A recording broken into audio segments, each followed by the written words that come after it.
It's time for the live interview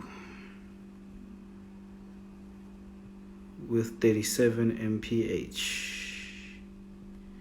Yo, bro, we got in like at the same time, like literally. I love it. I love it when people uh, are on time. Anyway, yeah, let me just add you.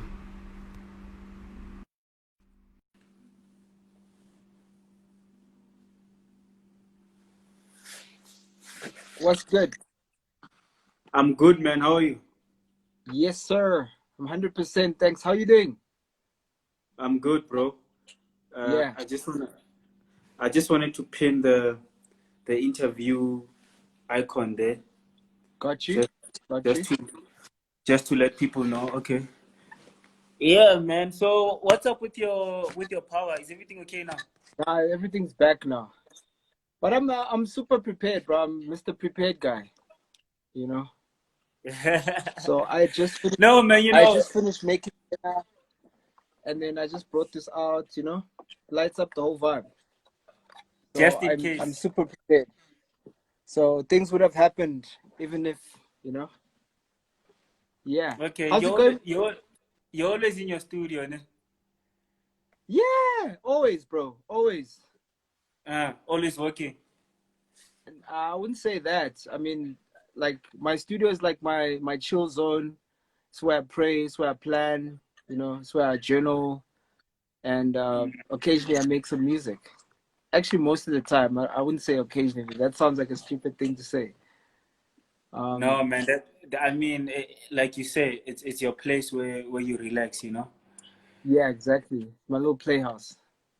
Yeah, man. No, things are cool with me, bro. You know, I'm just, like the COVID-19 situation is Yeah, it's just crazy. making us be more creative, you know? Has to be like we have to. There's no other choice. Yeah. Okay. Yeah. Yeah, no, sure, man. Waiting for people to join, but yeah, they'll join us. I think we can just continue, bro. You know All what I good. mean? Yes, sir. So, Just sipping on some hot chocolate. My favorite. are you drinking Yeah. hot chocolate? Mm. Yeah, I've never had Bro. that, bro. Is it nice? Oh, brew, brew, brew. You know me, I like cold things. I don't drink tea. I hardly drink coffee. Yeah, but we'll get to that conversation later because last time you and I think I dragged you to Kantari. Remember that? Yeah. I think But that yeah, was we'll my get first there. time at Kantari. Was it me, man? Damn. Oh, Okay, I but think you're anyway. bringing out the files, bro. The files are Yeah, coming out today. yeah, no, but anyway, let's go back, man. The first Can you? time that I met you was at Reason's listening session, I think. Yeah. Was that the What's the first time? venue? Yeah, that was the first time. What's that venue in Newtown? Yeah, it's that venue next to the SAB museum. Exactly. SAB. Yeah, I forgot the name also. Yeah, yeah. And you were playing with your instruments there. I was like, I yo, was from the sound. NPC, bro. Did I have? I think I had the older one. I didn't have this one. Yeah, yeah, yeah. Well, I don't know which one you had, but yeah, it I was think like it that. was the old one, the 2000 XL, before I upgraded to this one. Sorry about Yeah, that. and it's an MPC, no? Yeah, the Akai MPC. The first time I saw that was on Jay-Z's DVD, Oh Linkin yeah. Park. Da-da-ba, That Chinese dude. Do, do, do, do. da-da-da, da-da-da. Do you know? And I was intrigued. I was like, yo, I need to get that, but that never happened because I never really got You should. You should definitely get one. No, yeah, no, I'll get it, man. But yeah, man, 37 mph, bro. Like, I know you've explained your name to me. Yes, sir. I know your real name is Mpho, and your 37 Sure. is. I know. I know. I just don't want to fumble it. Can you just explain what is 37 mph? Okay, cool. 37, pretty simple. It's like a lifestyle thing. Okay, it's from a lot of reading, a lot of books and stuff. When I was young, I concluded that 37, as a person, the real you is a spirit. You live in a body, and you have a soul 7 days a week. So that's the 3, and then the 7, and then MPH is my name. So in high school, when I used to rap and make beats, I called myself MPH, MPHO actually, MPHO.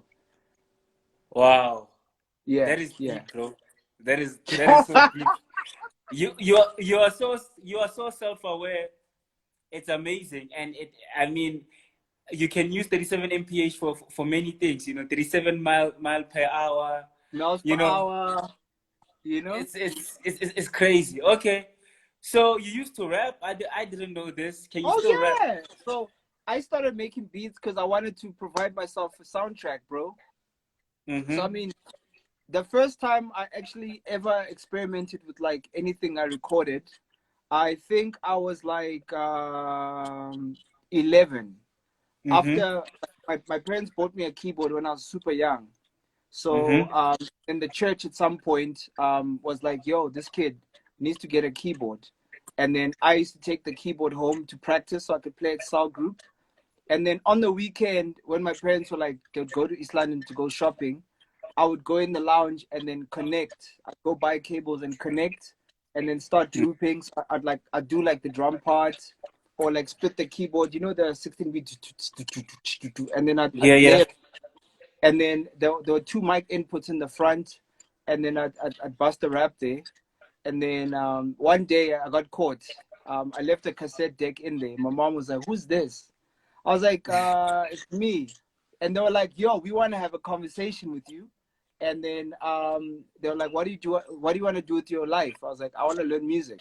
So they took me to a school where they could teach music. And then 94, 95, my brother introduced me to rap music. I fell in love with rap. So I mean the West Coast, I literally dove into like the world of like rap and hearing like all that music from like Dr. Dre and like Death Row Records, it inspired a love to like start recording myself again. Mm. So when I was 14, my 14th birthday, my dad bought me my own tape deck with Mm-hmm. speakers, and I used to have like the mentholated spirits to clean the head. I'd buy the high Oh, quality cassette, and then I figured like a system where I could do like a multi-track. So I would like do the drums on one cassette, take the cassette, put it back, and then record it in, and then do the piano part. Then take the cassette with the piano part and the drum part together, play it back, record, and then rap.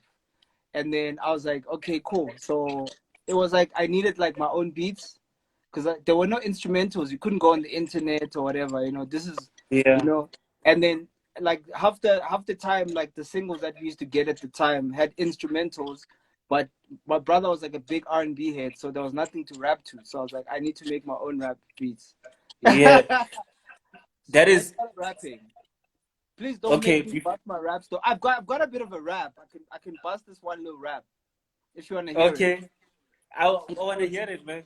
it goes, I like to introduce myself 37 miles per hour. Yes, I'm hyper. I'm not the man of the hour. I'm man, period. And I'm serious.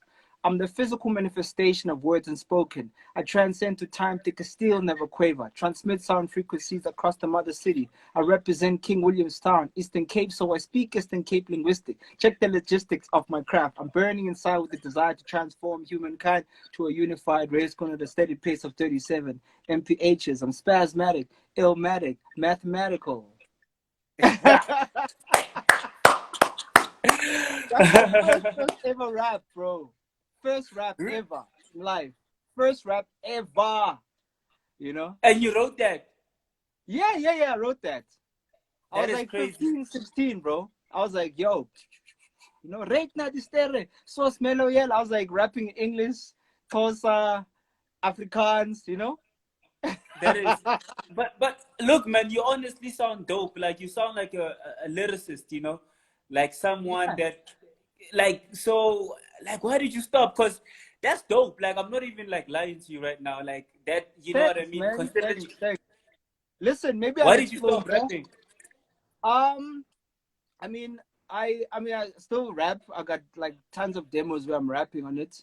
But my last commercial song that I rapped on was like in 2007. Slicker released it. It was on the Ventilation 2. It was a song called Space. It was my track, and then I just did one verse and the chorus. And Slicker was like, "Cool." When we were working on the thing, I played it for him. He featured Jabba on it. You know, like I mean, I'm a conceptual guy, so I'm like I kind of don't fit in the vibes of the mainstream as a rapper, you know. Mm. So, but the track I'm talking about is called Space. Like, I was pretty proud of that song. It used to do well on YFM back in the days. So that was like the last time I ever like proper rap. But I've got like tons of demos where I rap. In terms of like my songwriting capability, you know, I wrote "Do It Like I Can," the chorus. It's so unfortunate that you can do Dude, it like I can. bro, that is my favorite recent track ever, bro. And Yeah, I've always wanted to know, ne, who yeah. is the chick on that, who's singing that That part?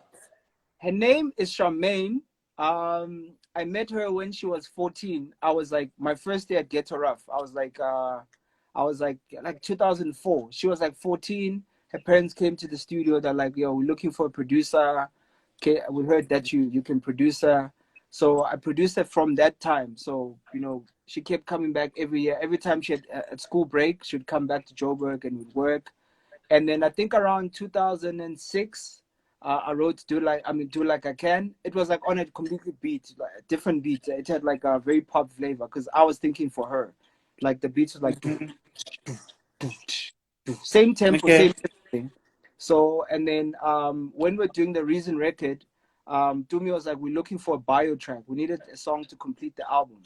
So I was like, Mm. "Got this other jam." So I sent it. They loved it. Reason dissed me, like, "Yo, it's dope, but I like the beat. I wish you could send it to me without the Willow Smith situation, like the Willow Smith like influence at the time." So I was Uh, like, "Don't worry." Took away the drums, and then I programmed like on the MPC. I did like a boom bap, like a '90s situation. Same yeah. chords, same everything. All I did there was just like change a few things. I changed the drums, I changed the bass, and then made it more organic. Okay. And then, cause like when I heard the song, I'm like, oh, this chick is dope. And I looked for on the Yeah, credits, the name wasn't there, you I know know. that's And I was like, and it always like I always forget to ask, you know. Every time yeah, I'm like, even yeah. every time I see No, Reason, her I'm like, name I'm is gonna ask. Charmaine. So Okay. I her know. name is Charmaine. She lives in Italy. She's featuring on my album. I've got a really dope track that I did with her. I've got a release. I don't really want to talk much about it, but she's featured on some work. I've produced some songs with her. I think she's also got stuff on iTunes and digital on those digital stores. Her name is Shasha, not the other one. Yeah. Shasha Coleman. Okay. No, it's fine. Like you send me the stuff later. But Yeah, yeah. now we are fast forwarding now. No, it's fine. Okay. We can go all the way back. We can do a Yeah, thing. yeah, Let's yeah. go. You know, so you rapping on your own beats, and then you realize that you actually prefer concepts and all that, bro.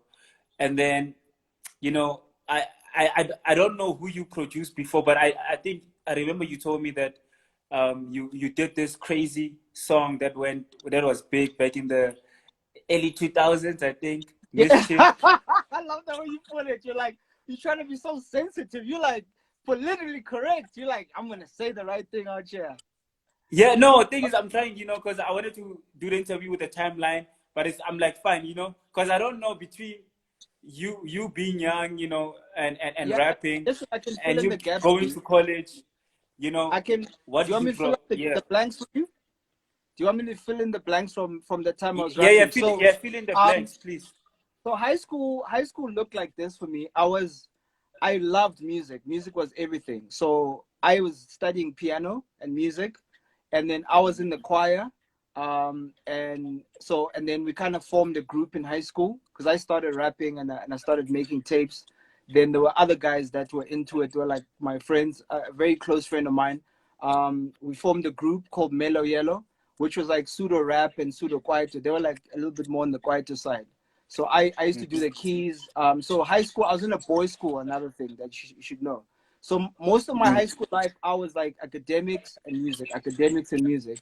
And 96, because of my piano playing, my mom took me to Rhodes. And then one of her friends was a lecturer. He was a guy from Australia.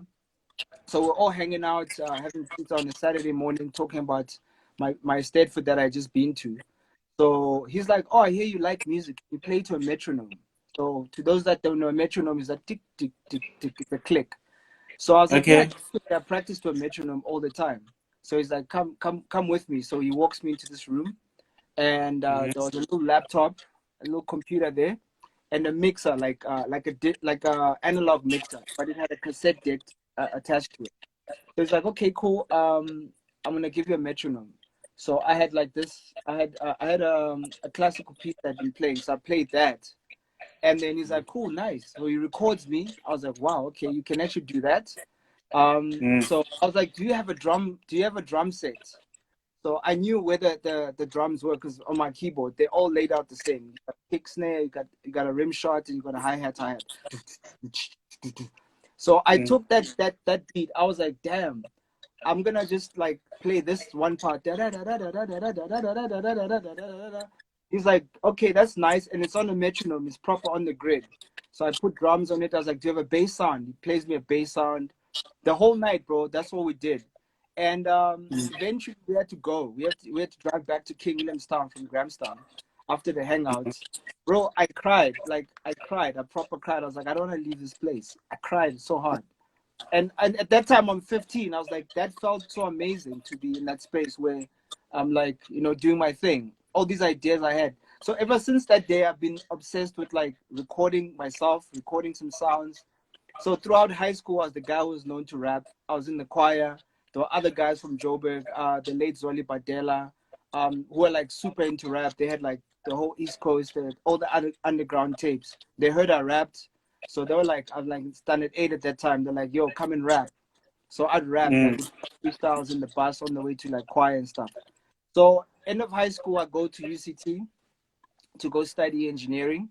So I'm like doing my thing. First year, I was like, "Yeah, bro, it's here."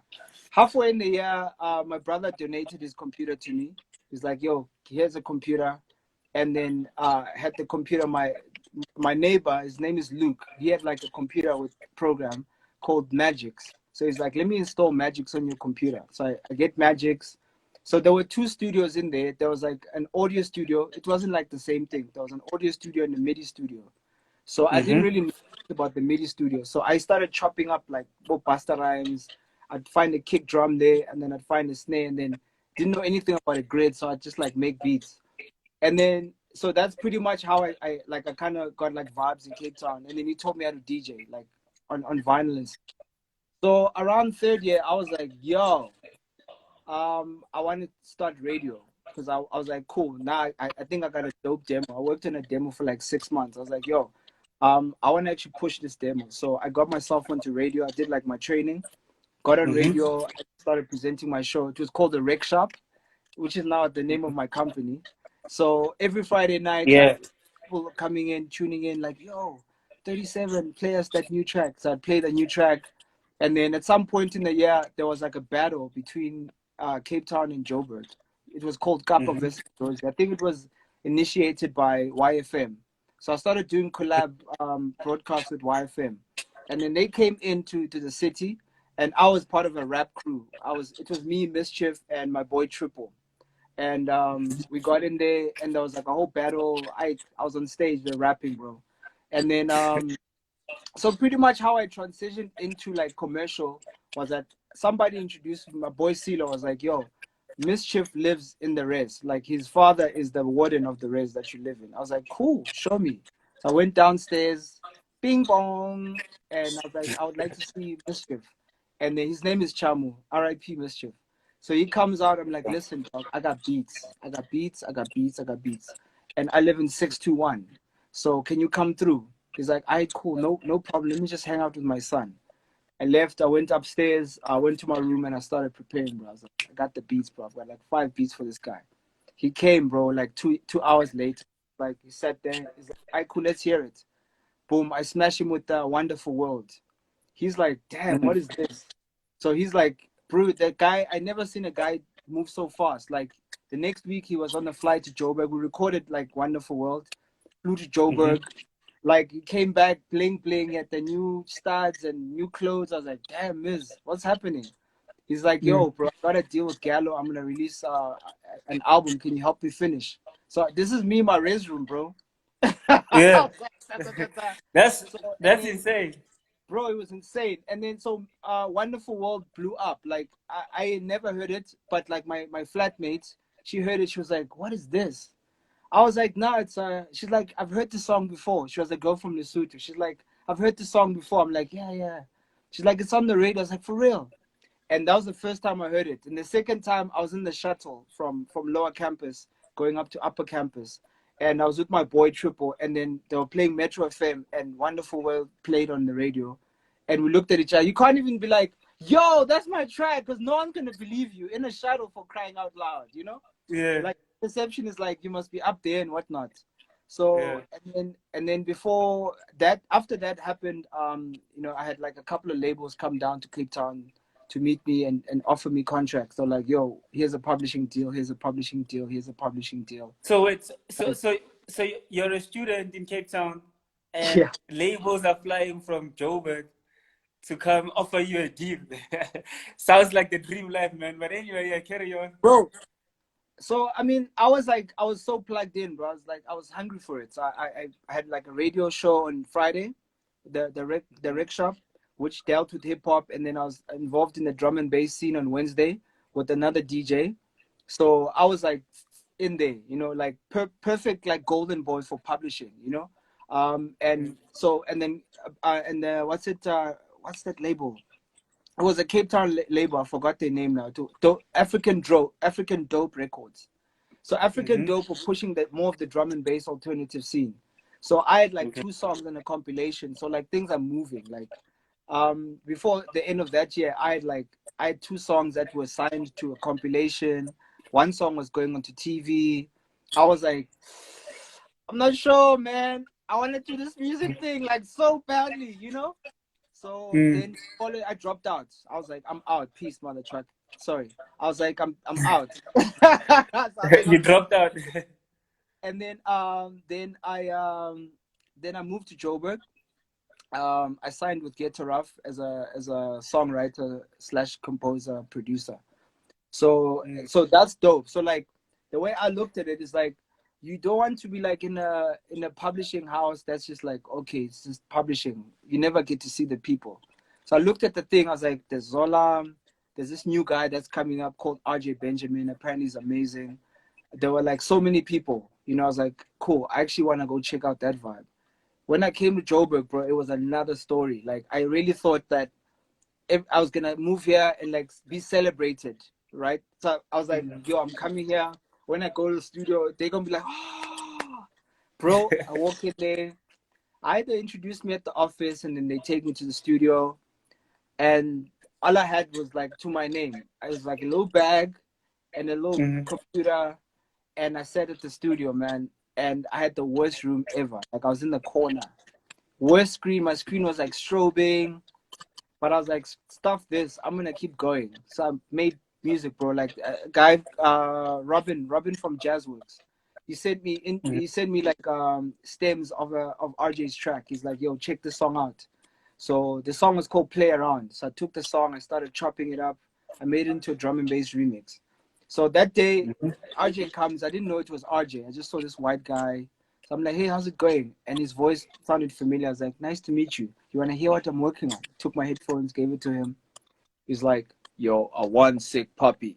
Literally. Oh, thanks, dog. So it's like, can we exchange numbers? So we exchanged numbers. But like that time was like a very testing time. It really like worked on my ego a bit. You know, I had to learn a lot of stuff about studio. I used to watch KB. KB was like top engineer. You know, KB. I don't know if you remember. He did Tinegas. Si Ghetto Fabula. Yeah. Yeah, I was gonna say I remember KB. That guy. Yeah. So his studio was downstairs and Tasso was upstairs. So these niggas never gave me a chance. Like I'm like, I don't have a dope room with a big ass like booth. So they're like, nah, stay wherever you're at. So when they leave at night, so I take my computer, plug it into the mixer. The one day I do that again, RJ comes through. I was like, yo, do you want to hear something? I played for him. He's like, what's that for? I'm like, it's just lying around. He's like, can I have it? I was like, sure. Burn a CD quickly, give him the CD. He comes back, and then he spits me this song. And lo and behold, like this whole time, I'm in the studio, I'm making demos, bro. Like I'm handing out demos. I gave a demo to it, gave to Zola. No one is calling me back. Every time I give him, no, my guy, I give him to him again. Here's another one. Here's another one. And mind you, you're not even a guy on the outside. You're inside. You're working for the same label, you know? Yeah. So RJ does this track. He phones me, yo, I'm done writing the song. Come through to the studio. So we go to Jazzworks to go record this track. Record the track. 2 weeks later, the song is out. The song is called Cry by RJ Benjamin. And now all of a sudden, everybody's like, from the label, they're like, yo, where you at? I'm like, I'm at the studio. Everybody's like flocking, bro. I was like, I'm gonna take advantage of this thing, boy. I'm gonna show these guys. I'm gonna do like 10 albums in my 3 years on my contract. So I walk in. And then the next track I did was with Ishmael. It was cell number, email address. I made this like beat. I wanted to try like a different sound because I was super grimy when I came from Cape Town. Like I was very streets. Like the stuff wasn't really on the road of commercial vibe. And then so I used to go to this place called Santala. It was in Rivonia somewhere, Rivonia Boulevard. And I used to like just chill. It was like super trendy vibe, like a lot of very mixed crowd. And then I watched the vibe and like I got this feeling, bro. Like, you know, it's like bounce, it's like tropical.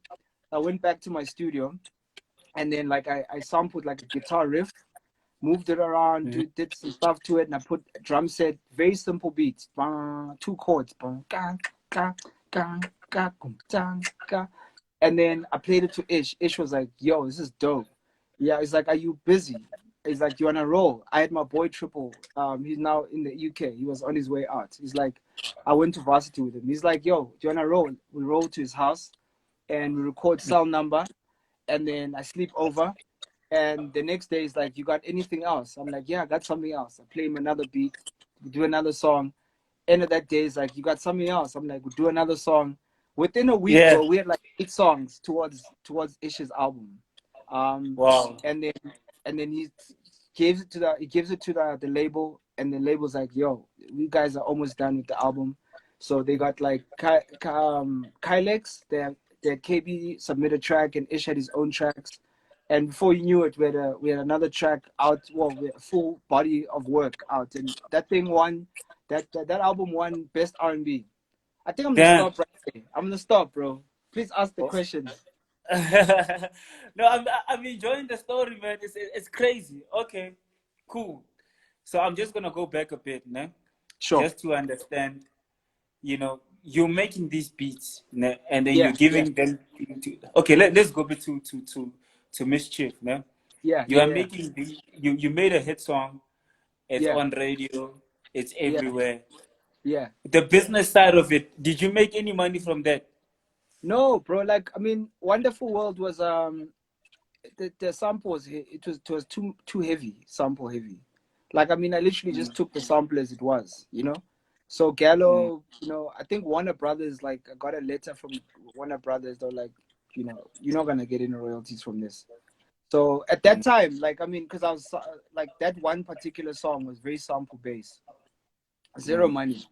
But I mean, the other stuff, like I took one of the songs from the album, I remixed it, gave it to African Dope, and I made some ching from it, you know, for my own damn self, because I'm like that. So I think I only started making money in 2007, bro. So I started 2003. My first check was in 2007. Like before then, I was like getting a, what do you call it, a retainer, you know, like a small retainer every month. But like when I had like a big song, I mean, it takes quite a few songs. I mean, at the time, I don't know, like at Samra, they were like, it's gonna take you 10 years to be a member. I was like, sure, hell no. So I'm gonna get it done in 3 years. So before my contract ended, before my term at Ghetto Rough ended, I submitted and I followed up. It's a hard thing to like follow up on like 3 years of work. And they were like, no, cool, you got it. You're a member. And then the first check was a big check. It was nuts. You know, I mean, because at the time I had like, besides all the radio stuff, the commercial stuff, the album stuff, I'd written the theme song for The Apprentice South Africa. That money, money, money, money, money. I did the theme song. That was you, damn. Yeah, the theme song for Afro Cafe. Afro Cafe. Yeah. Afro Okay. Cafe. You know?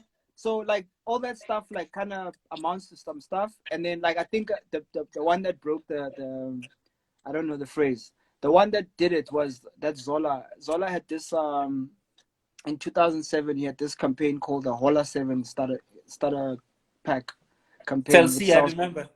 Yeah, so and I was the guy who wrote the music. Bam, bam, bam, bam, bam, bam. Did you know that? Cool. Did you know? You know, that was the jam. And that one was like, it was a massive project, and I pulled it together. It was like, it's weird, man. Like half the stuff I can't really take credit for, because like that one was like, I was literally sitting in the studio, and then the label's like, do you have something for this? I was like, yeah, I might have something. I'm looking for something positive. I was like, okay, I just made this beat yesterday. And then I played it, and Zola's like, yeah. And first time he's jumping on my beats. This whole time. He's like, he's jumping on everybody else's beats, and we're vibing. And then he got in there, and he's like, ta, ta, ta, ta, ta, ta, ta. And that thing was such a big deal, you know? We won a Lurie for, we won a silver Lurie and a gold Lurie for best music in a commercial. That was dope. Yeah. Yeah, That is crazy. That's Zola only liked your campaign music stuff.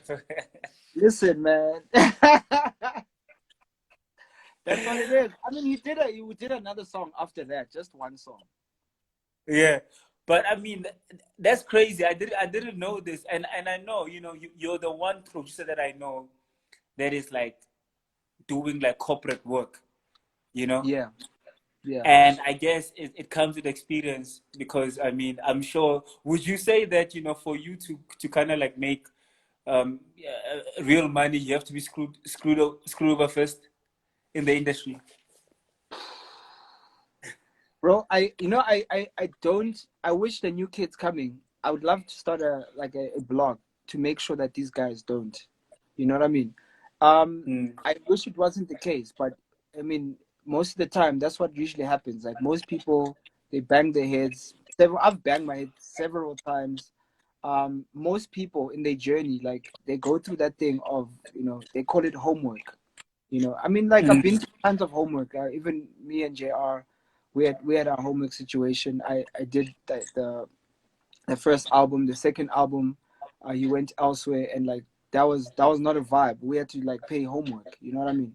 In order to rectify that situation.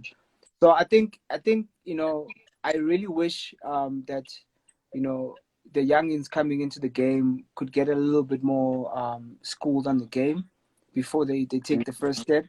I really wish and hope that through platforms like these, people can ask the questions and say, yo, I don't know. Like they say in culture, they say inkunzi buza kwaba phambili. You ask the ones that are before you to make sure that you don't bang your head against the wall and you don't lose out on fortune that you're supposed to have. But unfortunately, that's just how it is. Yeah, and I remember JR's line. I told Mpho if he dares sign me. What does he say? Okay, so that's actually, there's two Mphos in that equation. Okay. So the way I know that is not me is because I was not doing the calculations. The other Mpho was the manager, Mpho Bantu Records Mpho. And I was 37. So whenever it makes mention of Mphos, it's always 37 and Mpho. So the Mpho is not me. Oh, okay. Another the only part he refers to me in Khatalina, he goes, 37 Skadala, man, Busa died. Oh, who produced that track, man? I did. Bro, that was like, Khatalina was like in 2009? No, 2008, bro. That, 2007, we put that thing out. The story of Khatalina is like so damn funny. Okay. yeah. JR had a song I produced called JR. Boom, boom, boom, boom, boom. At the middle of the song, he goes, Khatalina, Joe, Khatalina, Khatalina. So we all completely missed that whole section. We missed it like 100%. Right? One day, we were working on Old Time Feeling. So I was like, yeah, we're done with this track. We still got time. I think Tody was here, and then Mpho was here, and one of my friends invited me to Paul's to a party. So we're like, we still got like 2 more hours before we go to the party. So me and JR on the balcony, and I'm like, bro, what? How does that thing that you did? It went a something. He's like, no, Khatalin. I was like, sing it for me. He goes, Khatalin, Nacho, Khatalin. Bro, like. I heard the thing so vividly in my head. Okay, I heard it, the melody. I heard the drums. I ran, went inside. It was like, stop the drums. Ta ta ta ta ta ta ta ta ta. Quick, bro! Like he comes in, he's like, "What the hell?" I was like, "Jay, into the mic booth. Let's go, Jay, Jay, Jay, Jay, Jay." We hyped it, bro. Whoa, whoa, whoa, whoa, yeah. And then I was like, rap, nigga, rap. Bro, the guy, quick. You know, Jay's, the pen game is strong there. He gets in there, bro. He's like, that's verse 1, verse 2. Now we're stuck. We're like, what to do? Let's go party. We go. We burn the thing. We burn the CD, okay? We go to the party. It's my friends from varsity, from UCT. So I'm like, yo, guys, I've got this song. Hey, I put the song on. Everyone is like, what is this? And they're vibing. These are regular people, accountants. They're doing their thing. They're not really in the music game. I was like, I think we got something. So we go back. Tody Mac is like, I was like, Jay, bro. Jay mentioned Tody Mac, and there's no Tody Mac verse. So I'm like, Tody, please bless us with the verse. If you could just please. He hoys the thing. And then we're vibing. And by the way, JR and I, we go way back. Like we go 2006 ways. Yeah, 2005, 2006. That's when I met him. So I've been grooming him. We've been like doing studio stuff since then. So and I'm like, I've been looking for a way out. And I pitched him to the label at Get Rough at the time. And they were like, nah, he sounds too much like Jabba. He sounds too much like Morafi. Morafi was signed there. Jabba was produced by Tasso there. So it was like, it felt very conflict of interest. They're like, nah, this guy's not going to make it. I'm like, all right, cool, whatever, man. So at the end of it all, so I make this thing and I was like, yo, I need you, Tody, bro. I need you to rap on this thing. So Tody's like, all right, cool. He jumps on the thing and then we do the edits. We finish the song. And then I speak to Jabba, yo, Jabba, can you just, if I know you got a gig on Friday to somewhere in town. I'm like, can you let JR jump on stage? He's like, oh, I heard about him. I was like, cool, please, bro. So we come on Friday, we prepare a set. We had like 2 songs. We're doing JR and we did Khatalin. So we get there, we practice the move. And then Jabba's like, yo, guys, I want to introduce a new kid, JR. Bro, we played Khatalin like twice that night. And then Jabba afterwards, we're outside. He's like, yo, man, we're going to Maftown Heights this weekend. I'm not, to Maftown to the 60s. It's like, you guys wanna, maybe like we're doing some stuff. So we have no money, bro. No money, zero. So, and I just finished my thing. So I'm like not getting a salary. So we're like, cool. We put 200 rands together. We jump into Mpho's, I think he had a golf. Jump in there, me, Moby, JR, and Mpho, and then Lebu. We all go, bro. All the way to, we printed the Khatalina t-shirts. Go to Maptown. We get there. Jabba's gig, the main one where he was like getting like the upcoming. I met Casper there. I met KT, this kid called KT, like a lot of kids from Maftown. So we all hang out, and then they let us play the song. We played the song. We did another song. We did Matata, and then we're like, actually, let's take full advantage of this thing. Let's go to every single party there is here. If it's a house party, if there's people, let's go and play the song. So we went, bro. One party to the next, turning up. We made it happen, bro. Friday night, Saturday night. Saturday, the whole day, we're like there. The Khatalina guys, Yeah, making the vibe. We get the car, put the CD in, play the damn thing. We have a vibe, and then we come back to Joburg. Now we came with this force of like, yo, Khatalin's gonna be a thing. So I phoned Lee, my homegirl Lee. At the time she had a show with AK and Sansa. I phoned her, yo, where you at? I'm at the studio. Cool. Can I come with Jay? Justin Jay, it was a personal visit. Justin Jay to like vibe with my people. So, and then they're like, do you have anything new? What you been working on? I'm like, nah, I've got this track that's got JR in it. I had my other stuff that I had on, like my album. So I play the thing. I'm like, just go to track 5. And we're just previewing. You're playing Jay. We're not even live on radio. Like, so the thing's playing there. And then I hear it on the speakers now all of a sudden. He's like, AK is like, yo, this is dope. And then all of a sudden I hear it on the speaker. Something was still on preview, right? Now, in comes C Live, in comes DJ Monde, RIP. He comes in there, they're like, what the hell is this? And then C Live is like, we can play this thing right now. I was like, let's get it. And then that's how Catalina just boom. Touch phones like, yo, 37. I heard you got this Catalina, bro. Come through. I was like, let's go. Guys, let's go. Get in the car. And at that time, all of us, bro, to do anything, we all had to go in one car. Like, boom. Yeah. We get there, Metro FM, they let us through. JR, these are the beats. Let's go. Raps for hours. We take over the whole show. So, and for me, that song was a blessing. Like, I was like, that was the power of when you do things your own damn way, and then you're like, listen, I'm not gonna wait for nobody to approve what I see in my head, you know?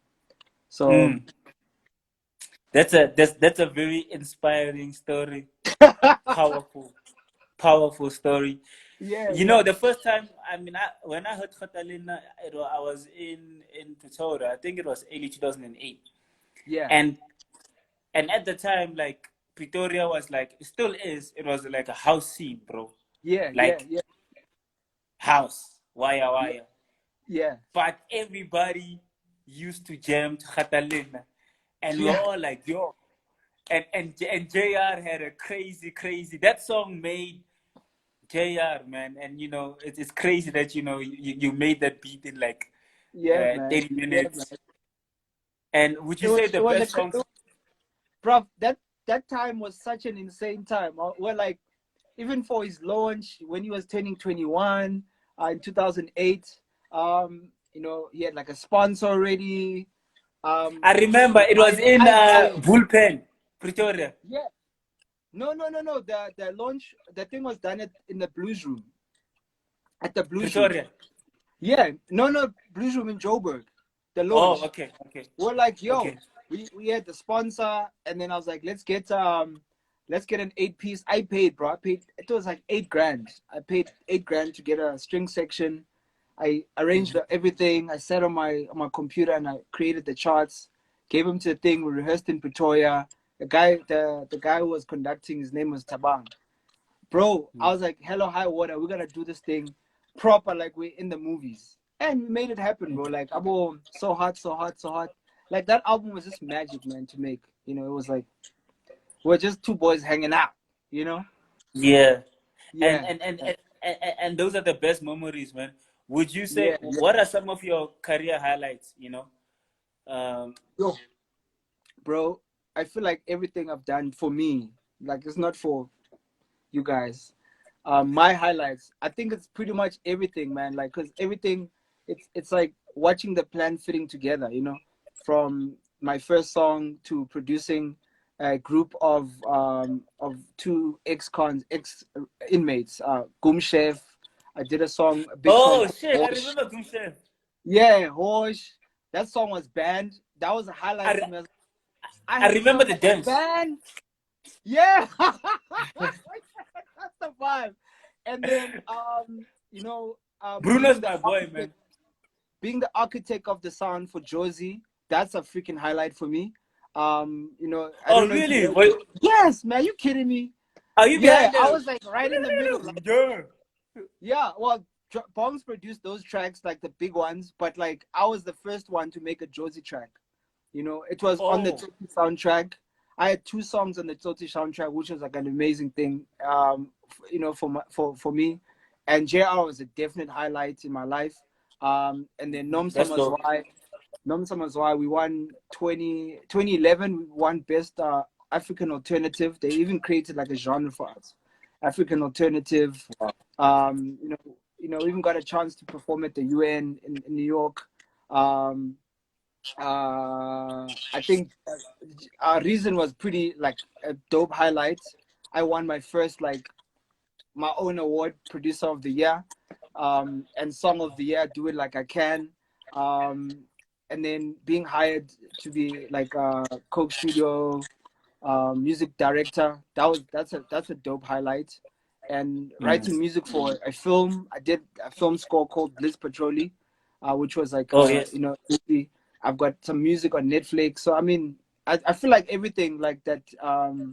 I can look back and be like, that's a highlight for me. But I think how you guys might interpret, how you would interpret, is a different thing. It's like I don't know what the highlight is in your eyes, but for me, I feel like every single one of them is my baby, and they're all special to me. It's hard when someone's like, "Can you play me your favorite song?" I'm like, the closest favorite song I can play is the last one I just made.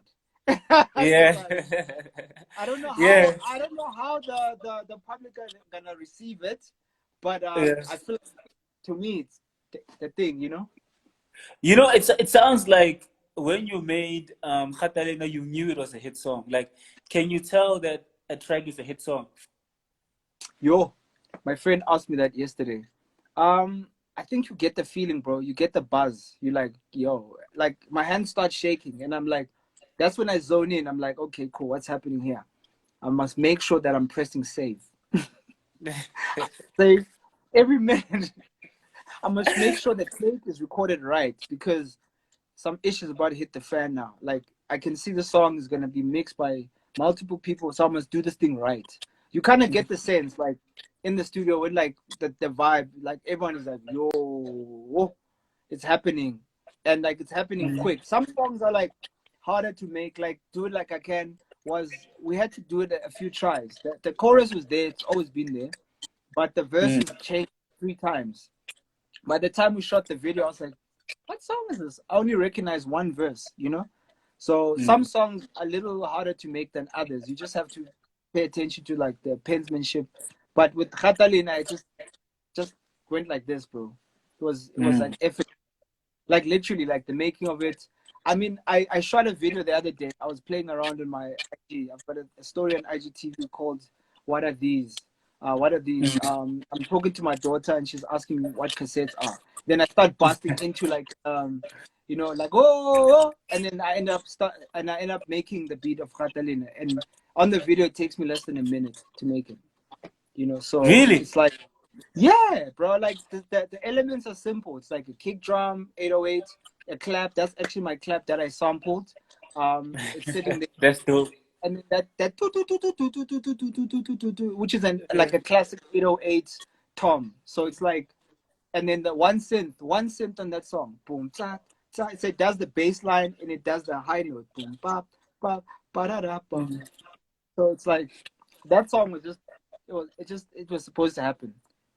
That is a producer 101 right there.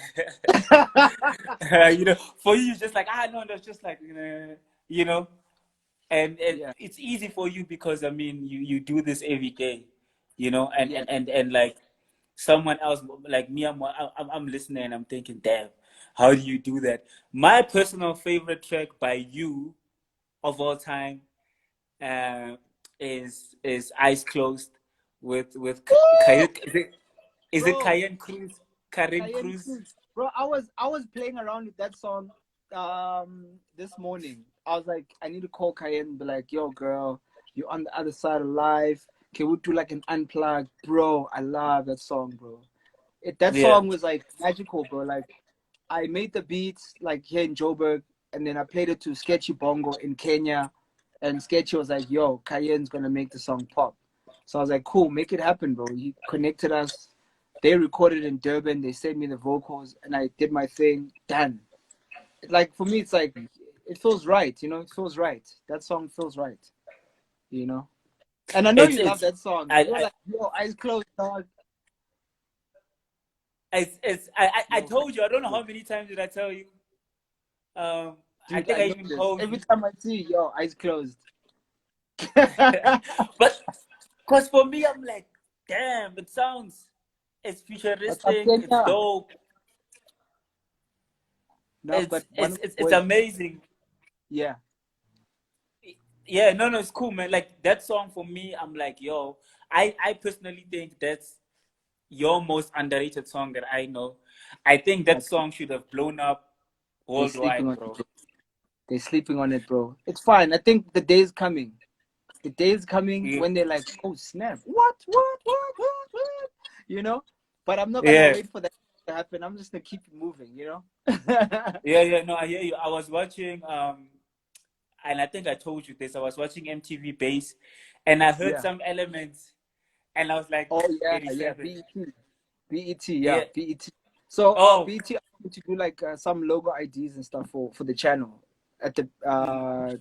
a couple of years, like 2 years ago. So and then like I used some of the sounds from Eyes Closed. That bam, the same sounds, literally. How do you make that happen, bro? How do you as a producer get to have your music? Because that's big. I mean, it still plays, right? That's like an ad or Yeah. something. No, it's like part of the channel ID. It's like Simonia, bro. Yeah. And Yeah. correct me if I'm wrong. That's a big check, right? Listen, man, that stuff, it's, it's like, it's university money for my daughter. It's my, it's there. Yeah. Yeah. You don't touch it. You don't touch it. When it comes, you're Yeah. like, don't touch it. You're like, oh, okay, that's nice. Must be nice. And you act like it The, ain't there. You carry on. because like the reason why I'm asking is like, Mhm. the only thing that you hear about in the music business, they tell you, no, you must be registered with Sambro, Sampra, Yeah. all Yeah. these institutions, you Hmm. must make sure that, you get your royalties and all that. But nobody really speaks about making music for, for like corporates, for TV production, for movies, for series. Like, how do you actively get into that space? Because you there, bro. You Coke Studio, you're there. TV, you're there. You're everywhere, like, bro. How do you get in those spaces as I'm here. as a music I'm here. producer? I think, bro, it's relationships. Yeah, relationships are so important. I treasure every single one of them. Sometimes they go haywire, but like I always my thing. I'm always fighting to like be on good terms with everybody that I get to work with, because you never know, like 2 years from now or 5 years from now, they're in a position of power, and they're like, they know you're like, yo, remember 37? Oh, he used to like make beats in his room, and he still is, by the way. They're like, yo,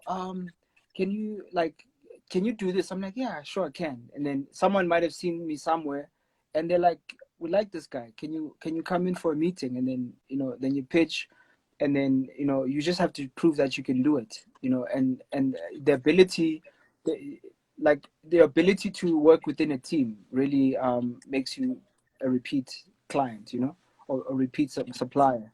If you do it well, like if you're really good at what you do, and you're always on time, and you've got the good work ethic, and you can work within a team. Because once you're dealing with like big projects, it's not really much about your talent. Your talent is, it's, yeah, sharp, you got it. But the things that matter is like, are you reliable? Can you deliver on time? Are you gonna disappear? Are you gonna say, I don't have internet? People look at that. So once you get into that game, you need to make sure that you've got your ducks in a row. For me, I'm a career driven guy. From even some years where I might not have a big song, I always have to make sure that I've achieved something great that year. It is, even if it's one thing, I'm like, cool, this can go on my CV, and then it's Mm, not really about the hype much. It's like, it's cool. Like, I mean, you get celebrated, then what? It doesn't really change the price of bread. If people are like, oh my God, it's Abba Masala, mm, I'm cool. Like, I like to be able to walk around and have a beer with you at a gig, like we can chill. mm. Like, it's not to say, I mean, if I was like a famous producer, it'd be hard for us to have a beer, bro. You know, you would be Yeah, like, they'd be bothering us. Wouldn't have a conversation. Wouldn't be at this level we're at now, where we can actually chat properly.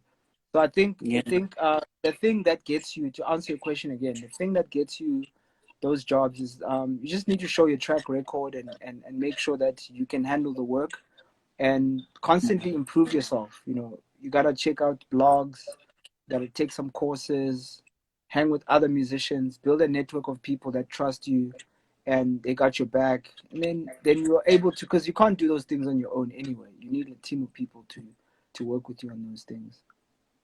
Yeah, that is true, man, and that is solid advice. The last 4 minutes that we have, I want to know, man, why is it so difficult to get your songs on radio, like as an artist? Woo! It's a good question because I'm trying to figure it out too. You know, I think it's about to get easy after the COVID, after the lockdown. I'm hoping it's gonna get easier, but I think because of there's such a huge influx of people and there's businesses built around getting a song on the radio. So now like the structure has changed. Instead of like going to one person, now it's like one person controls a team of 8 people, a music team. It's super bureaucratic, you know. So I don't know. I wish I knew the answer, bro. But I know that's for sure. It's really hard to get your song on radio. Even if you've got a dope song, you need to have like, you know, the 10,000 followers. And I don't know what it takes anymore. I really don't. I wish I knew. But listen, on the positive side of that is like, cool, if radio is not going to play you, then create your own radio on YouTube.